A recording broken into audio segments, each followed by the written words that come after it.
Espartanos! Qual é sua profissão?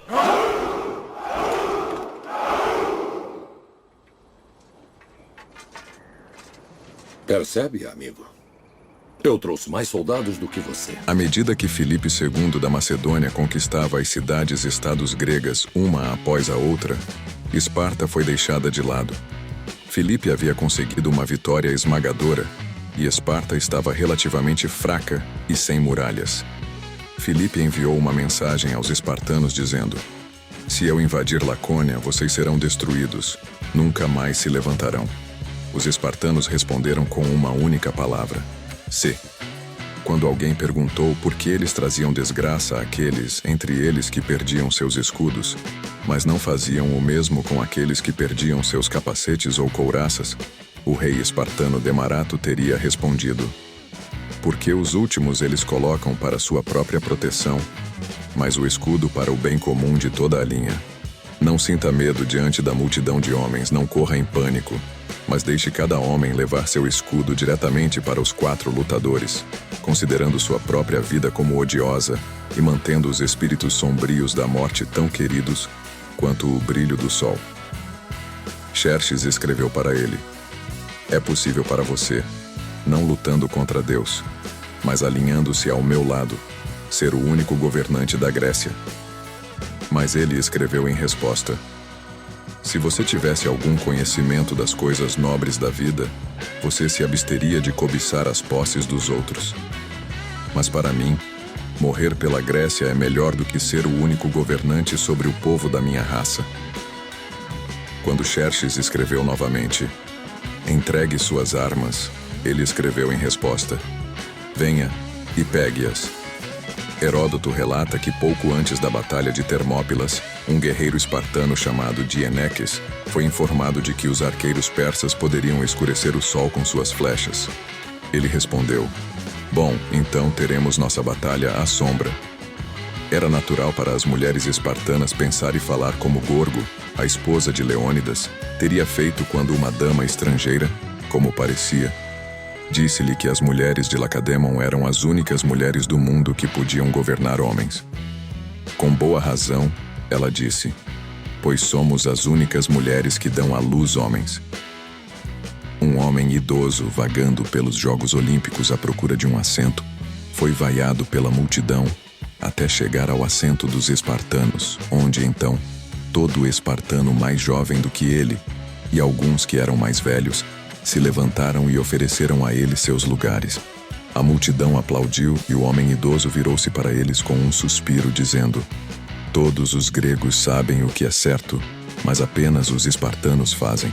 Deixe um homem aprender a lutar primeiro ousando realizar grandes feitos, não onde os projéteis não alcançam, se ele está armado com um escudo, mas chegando perto, onde a luta é corpo a corpo, infligindo uma ferida com sua longa lança ou espada, tirando a vida do inimigo com seu pé plantado ao lado de um pé e seu escudo pressionado contra o escudo, e seu elmo contra elmo, e seu peito contra peito, envolvido na ação, deixe-o lutar homem a homem, segurando seguro em seu aperto metade de sua espada ou lança.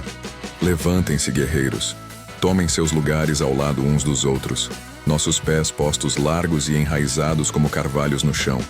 Aprendam a amar a morte, a sombra negra tanto quanto amam a luz da aurora. Aqui está a coragem, a mais fina possessão da humanidade. Aqui está o prêmio mais nobre, que um jovem pode se esforçar para ganhar. Os espartanos são iguais a qualquer homem quando lutam como indivíduos, lutando juntos como um coletivo. Eles superam todos os outros homens." Bias, pego em uma emboscada por Afiquites, o general ateniense, e perguntado por seus soldados o que deveria ser feito, disse: "O que mais, exceto vocês salvarem suas vidas e eu morrer lutando?" As muralhas de Esparta eram seus jovens, e suas fronteiras, as pontas de suas lanças. Em resposta ao homem que buscou saber por que os espartanos usavam adagas curtas na guerra, Antartes disse: "Porque lutamos perto do inimigo." Para os espartanos, não eram os lobos ou magníficos edifícios públicos que faziam uma cidade. Eram suas próprias ideias. Em essência, Esparta era uma cidade da cabeça e do coração. e existia em sua forma mais pura na marcha disciplinada da falange hoplita a caminho da guerra. Em Esparta, dizia-se que as mães falavam para seus filhos como um guerreiro de Esparta. Volte com seu escudo ou sobre ele. Pergunta do qual foi o maior benefício que Licurgo concedeu a seus compatriotas, o rei Agesilau respondeu: o desprezo pelo prazer. Em resposta a alguns dos cidadãos que desejavam saber como poderíamos evitar invasões por exércitos, ele disse: se vocês permanecerem pobres e nenhum de vocês desejar ser mais importante que o outro. Alexandre, filho de Eubiquidade, quando alguém perguntou por que os espartanos não acumulavam dinheiro no tesouro público para que aqueles feitos guardiões dele não se tornassem corruptos. À medida que permitia aos cidadãos se engajarem apenas naquele tipo de competição atlética, na qual o braço não é erguido, alguém perguntou qual era o motivo.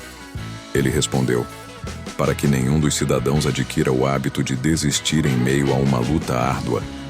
Em resposta a um homem que levantou a questão de como alguém poderia governar em segurança sem a proteção de uma guarda pessoal, Agezicles disse: se alguém governa seus súditos como os pais governam seus filhos.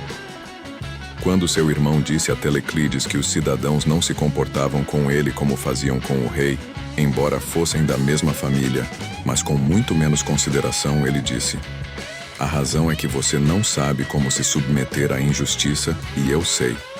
Quando um dos idosos disse a Ageu em sua velhice, na medida em que via os bons costumes antigos caindo pelo ralo e outras práticas nocivas se infiltrando, que por essa razão tudo estava ficando de cabeça para baixo, e Esparta, Ageu disse, humoristicamente: as coisas estão então seguindo um curso lógico, se isso está acontecendo.